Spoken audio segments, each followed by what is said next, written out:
Good morning, guys. Today I actually wanted to analyze a property that may not be on the market anymore here in Sioux Falls, but it is an actual property that I did analyze. Okay, just heads up, I didn't actually film this morning. This is previously filmed. Okay. So anyways, I'm going to go over some numbers. Hopefully it won't be too long for you. I would like you guys to comment down below of how you analyze properties, if this was at all helpful to you, if you disagree or agree, if you're more or less conservative. But overall, when I get to the bottom of this, I was really excited at the property at the beginning, and then at the end when I looked at my personal situation, I actually found that it wasn't a good deal for me personally, but would probably be a great deal for somebody else. So that's kind of one of the things I want to point out at the end of this video. Is essentially that based on your risk tolerance and how much capital you have to deploy, not even looking at all the percentages as far as ROI, cash on cash, that type of thing, you can determine whether a deal is good or bad for you specifically. And it might be different for you and me, the exact same deal, exact same numbers. Okay, so let's take a look here. Looking at a triplex. Okay, so we got a triplex. Is it a good deal or not? Okay, sorry, some of this isn't too easy to read. I'll just say the numbers out loud here. So originally, I looked and it was a triplex for $160K, which $53,000 is actually pretty good. I mean, you're not going to get much less than that here in Sioux Falls, or if you are, it's going to need a ton of work. It seems like most multifamily properties are going to be between 50 and some people are paying like 80, for a nicer duplex or something like that. Okay, so that's per unit costs.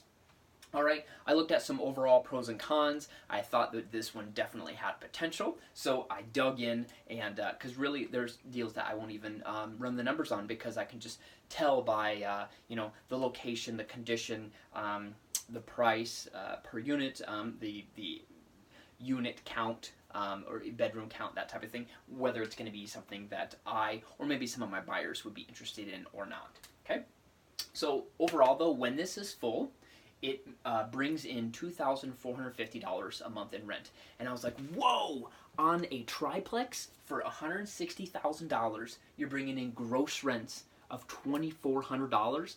I fell out of my seat almost and ran down here and had to analyze this, okay? So I dig in. All right, I actually tried to get my wife on board and stuff like that already because before I verified any expenses. Okay, so I actually dig into this. So this was yesterday, and then now today actually I went and actually verified all the expenses here. Okay, so bear with me. Taxes are $140. You can keep track of this at home. I know it's probably not super easy to see on my new whiteboard here with the glare and all that stuff. Okay, so but $140, you can find that online. Insurance, $200. Now for a triplex, you're not going to be able to get insurance for less than $100 a month. I would hope it's not going to be more than $200 a month. It's going to be in that range. It might be $120, might be $180, but that $20 to $80 should not make or break this deal. Okay, so I'm plugging in $200 there. I'm not even going to try to get quotes and verify that. I just know that ballpark range pretty well. Okay, the trash I verified, that's $36 a month with their current company. That's going to be fairly competitive. The gas has been on average the last 12 months $130 a month. The water has been $112. The electric, now the utility companies will not give you this information. You do actually have to get it either from the property manager or the owner because they should be keeping track of it on some of the forms and reports that they get. So you do have to reach out and get some of those things when you're running numbers.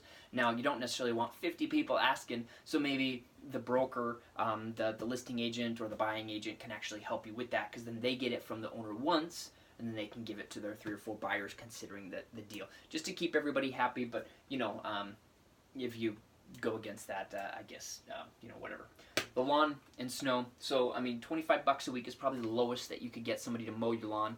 Now, this particular property doesn't have a driveway. It's just a sidewalk. So, with it being a triplex, you're not going to be able to get the tenants to take care of it. Maybe a single family or duplex, you could have one of the units take care of the snow. But, you get in 3, 4, 5, 6 plus units, you can't have one person there to take care of the snow. That's just not how the industry works. So, $100 I think is probably the lowest. Because of the absence of the driveway, I don't think it should average to be much higher than that annually. Maintenance, I'm plugging in on the lower side, 5%. I feel fairly confident with that number since I do buy things in bulk and have some pretty good pricing with my vendors. Since I do work with and give a lot of business to my vendors, I usually get some decent pricing there. Now, let's say you're going to pay market retail or you're getting markup and all that stuff. Maybe you do have it closer to 10%. This is going to depend upon the condition of the property, the age of everything as well. Vacancy, so I have 123, that's 5%. Banks aren't going to let you, plug in less than 5% when you run this. They're going to say, oh, it's been occupied for 10 years, 0 vacancy. At some point, it's going to go vacant. On average, 5% is actually fairly low in Sioux Falls. This would be one of the units. One of them is actually vacant right now here, so it's actually only $1,700 a month. So this is when it's full. So I'm saying 2 months out of the year, one of the units will be vacant. That's fairly conservative, okay, because it could be more. So I'm saying even when it's fully occupied, you need to budget for that so it doesn't kill you later on. I'm actually maybe a little bit more risky than some of you guys. I'm not going to run CapEx because I'm going to go into the deal factoring that into my down payment. Okay, like right now it needs $5,000 of CapEx. Okay, I go put on the new porch, new siding, whatever. That would actually be fairly cheap for. Anyways, I'm gonna factor that in, and then whether it's a 5, 10, 20-year hold, those CapEx things will just have to come out of the cash flow. Now, a lot of you guys are probably going to disagree with me, and I know some of you would put 5 to 10%. That's totally cool. I'm just saying I'm running it maybe a little bit more risky just as far as my capital requirements here. Okay, management. So I plugged in 8% here. Now, 8% is probably the cheapest that you can get on a triplex here in Sioux Falls. Some places are going to charge more, closer to the 10%, or have minimums of $300 a month for this here. Now, if you self-managed, then you could include that in your return, but then you're going to have to remember then you are spending the time and taking on some risks and stuff, potential headache for doing that, okay? Me being a property manager previously, I love managing my own properties, do it all the time, okay? So $200 there, and again, I can include that later in the return if I want, but I do have to realize that that actually is, my time and managing it myself. It's not passive at this point, okay? So originally, seeing the unit count and the gross income, get super excited. Now, the electric, the tenants actually, the reason the rents are kind of bit higher here, I found out, is because all utilities are included, including electric, water, gas. They're not sub-metered out, okay? So when you're including all of these utilities, when tenants, when any of us don't have to pay for the utilities, how much of us try to conserve a ton of energy while we're at a hotel, okay? You're not paying the utility bill. So why would you take a shorter shower? Why would you keep the window closed or whatever? Or, turn the temperature a couple degrees lower, okay? So the move overall in the industry is to get people who are using the utilities to actually be paying for them, okay? Because when you include it in here, then, whatever, just use as much as you want. And that's not great for the environment. It's also not great for the budget, okay? But so here it is included. So the expenses here, and again, I'm light on some of these, is $1,364, which still leaves a net operating income, this is before financing, of over $1,000, okay? That's still pretty good. So that means if you put down $160K, and it didn't need much rehab, you would get, $1,086 a month, okay? On average, according to my calculations here. That would be an 8% cap, okay? We'll have a different video on NOI cap rate calculations, but an 8 cap. So at this point, I'm not falling out of my chair anymore, but it's still worth investigating because, that's still a pretty nice number. 8%'s, a lot of places are selling for a lower cap rate than that, which is great for sellers, not necessarily great for buyers, but it depends upon your risk. So 55% expense ratio is what this is. Again, that's kind of high. It's because they have all these utilities included. And again, I verified a majority of these right here, so I feel pretty confident with these numbers. If I went to the bank and I got 5%, now right now rates are jumping up and down, for a single family house, maybe at this time that airs, you get closer to the 4% because it's going to be an investment property. I'm not going to be living in it, and I might pay some points and stuff. I'm going to say it's probably going to be closer to 5%. I'd love to get less, but I'm going to run it based on that.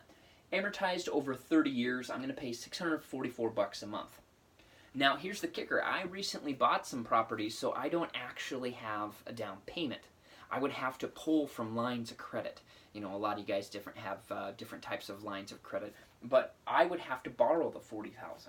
Okay, so because of my situation, it would cost me $347 to borrow that $40,000. Okay, so now I'm borrowing that, which means there's only $95 a month cash flow. That's really, really thin, guys. Less than $100 or less than $100 total. That's $30, $33 a month profit per door. Now, you could maybe scale that if you had hundreds, that wouldn't be too bad, but with a single family, one roof for these three, one HVAC system, all that stuff, here's why this is too risky for me. Okay, yes, I could add back that $200 if I'm saying I am going to management. And again, I'm sorry, this is going a little bit long. I'll try to speed it up here. Okay, so $200 for management, but even if I'm managing it myself and paying myself the $200, I get less than $300 total return. It's a $100 a unit. Again, that might not be too bad for you guys. Here's why it's too risky for me. I haven't included rehab costs. I'm self-managing it. My time, I do feel, is worth something. All utilities are included, so these could spike. So that is a little bit risky for me. And then also, I'm having to max out my lines of credit. Okay, so for me personally, this is too risky of a deal, and I'm actually going to have to pass when originally I thought it was a killer deal. But is this a good deal or not?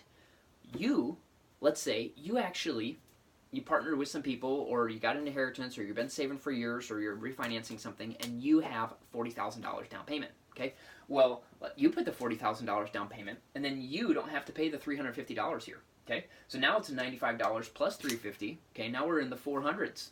Well, that's not too bad, and that's with paying someone else to manage it. Let's say you manage it yourself because you're managing a couple other properties of yours, and you got the swing of things. Okay, so we're talking, $450, $650 a month cash flow, with managing it yourself.